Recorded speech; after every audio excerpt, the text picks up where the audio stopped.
તો કોર્ટનો નિર્ણય છે તો કોર્ટે જામીન આપ્યા છે. અચ્છા, તમે કાલે ત્યાં પહોંચ્યા હતા મહુવા કોર્ટ ખાતે લીગલ ટીમ સાથે, કયા પ્રકારની વાંધા અરજી રજૂ કરી હતી તમે? અમે જે માનો કે છૂટે તો કઈ પંચ પુરાવાની છેડછાડ કરે કે મને ફરીથી કઈ હુમલો કરાવે એ રીતની અમે દલીલ કરેલી હતી. અને તમે કહ્યું હતું કે હું ગુજરાત હાઈકોર્ટમાં પણ ભૂતકાળમાં છૂટેલા જે 8 આરોપીઓ છે તેમની સામે પિટિશન દાખલ કરીશ. ગુજરાત હાઈકોર્ટમાં જશો? હા, એ તો જવાનું જ છે. એટલે કેવા પ્રકારની તમારી હજી લડાઈ છે તે લડવાની તૈયારી છે? એ તો જે કાયદાકીય રીતે અમારે જે કઈ લડત લડવી પડે એ તો અમે લડશું કાયદાકીય રીતે. પણ હવે આ મુદ્દાનો ને આ વિવાદનો અહીંયા અંત આવશે કે પછી હજુ પણ આ જે વાત છે તે એ વિસ્તારની અંદર લડાઈ માટે ચાલુ રહેશે? જો પહેલી વાત તો 307 માં જામીન મળવા થોડા મુશ્કેલ હોય છે સેશન કોર્ટમાં.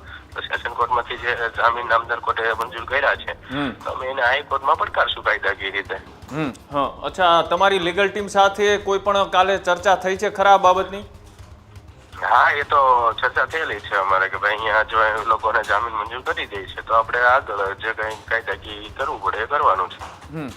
આગામી લડાઈ શું બીજી? ધારો કે કાયદાકીય લડાઈની સાથે સાથે બીજી જે રીતના સમાજે વાત કરી હતી કે અલગ અલગ વિસ્તારોની અંદર ન્યાય સભા કરી અને સમાજના મુદ્દાઓને ઉજાગર કરવામાં આવશે. હા, એ તો અત્યારે લગ્નની સિઝન છે, બધું લગ્નની સિઝન પતે પછી બધા અમારા આગેવાનોને મળી અને બધી અમારે અલગ અલગ જગ્યાએ જે કાંઈ અમારા સમાજ વિશે જે કાંઈ અમારે નિર્ણય કરવાના હોય બધા આગેવાનો થકી અમે કરવાના છીએ. અચ્છા, ભાવનગરની અંદર જે સભા હતી ન્યાય સભા, ત્યારબાદ એવી વાત હતી કે બગદાણાની અંદર પણ ન્યાય સભા કરવામાં આવશે. હજી શું બગદાણાની અંદર ન્યાય સભા કરવામાં આવશે? હા, બગદાણામાં સભા કરવાની છે. અચ્છા, હવે કયા મુદ્દાઓને લઈ સભા કરવામાં આવશે? અન્ય જે પીડિતો છે અમારી પાસે આવ્યા હતા તો એના માટે અમારે કઈ અમારી પાસે આવ્યા છે તો અમારે કરવું પડશે ને. અચ્છા, તો જે ભાવનગરની અંદર ન્યાય સભા હતી તે ખરેખર ન્યાય સભા હતી કે પછી એક સમાજનું પ્રેશર અને શક્તિ પ્રદર્શન હતું? ના, ન્યાય સભા અને જે કાંઈ અમારા આગેવાનોનું સરકારશ્રીનું અમારે સન્માન આભાર માનવાનો હતો, બરોબર?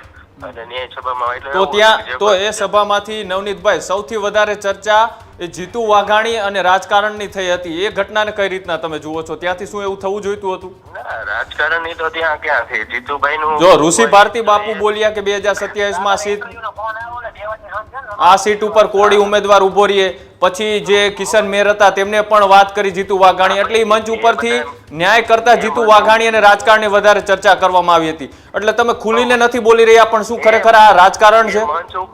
એ મંચ ઉપરથી કોઈ જાહેરાત નથી કરી, બરોબર? મીડિયા સમક્ષ જે કઈ કીધું હોય તો મને ખબર નથી. એટલે મીડિયા સમક્ષ એટલે કાર્યક્રમ થકી જ કહેવામાં આવ્યું ને? ના, કાર્યક્રમના સ્ટેજ ઉપર કોઈ બોલ્યા નથી.